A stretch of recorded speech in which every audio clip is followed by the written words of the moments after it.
Hi, I'm Chris Frank. I'm the Senior Product Marketing Manager for Custom TFT Displays.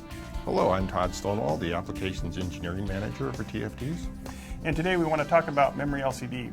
Memory LCD is our low power display technology. And one of the key attributes of our Memory LCD technology is that it's made on continuous grain silicon that has higher electron mobility than typical amorphous silicon.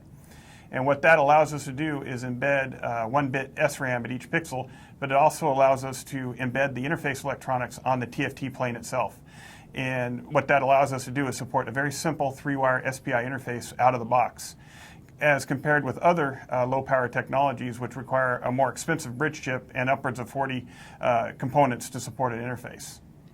That's great, Chris. Let's look at the interface in more detail now. Sounds good. The Memory LCD uses a 3-wire interface, specifically the SPI bus, which has basically data, clock, and a chip select. This is a very simple interface, and it's very common in the industry.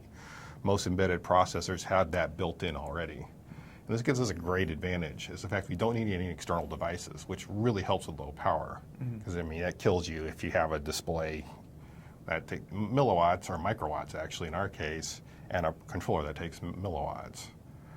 Specifically, it addresses this display a line at a time, and kind of a raster across it, and you can individually address each line. Also, it's fairly fast. The clock runs at 2 megahertz, so you can get upwards of 20 hertz frame rate. It has an individualized addressing as well, so you can put multiple devices on the SPI bus. So if you have like an EEPROM or an E2 PROM or any sort of control, you just add it to the bus and no problems. So it's very flexible, easy to interface. You don't have to add any parts. And it's supported by even low power or low performance parts. So your very small microcontrollers. If that's running your machine, you don't have to upgrade it. You can just take that existing part and away you go. Very little. So when you update content, when you change content, you don't get any ghosting or flicker? No. It has basically TFT response time. So there is no legacy or no shadowing. And this is all at microwatt power levels? Exactly. It is very low power and very high visibility as well. You mentioned that the Memory LCD does have TFT response times. One of the key things of the Memory LCD is it is TN mode, so it's a very stable, standard LC mode, which functions very well at low and high temperatures.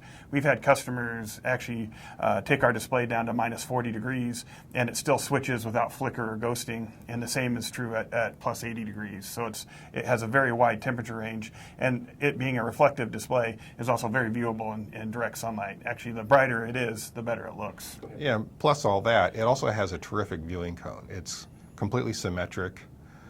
You can take the display, mount it vertical or horizontal, and it works perfect, no issues. There is no bad viewing cone per se. Like you said, and then plus the more light, the better it looks. As of today, our product line ranges from 0.5 up to about 4.4 inch with several sizes in between there.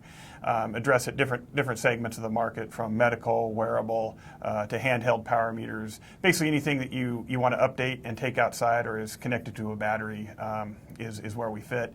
And we're also listening to the market, to our customers, to add different diagonal sizes and different resolutions as the market sees fit.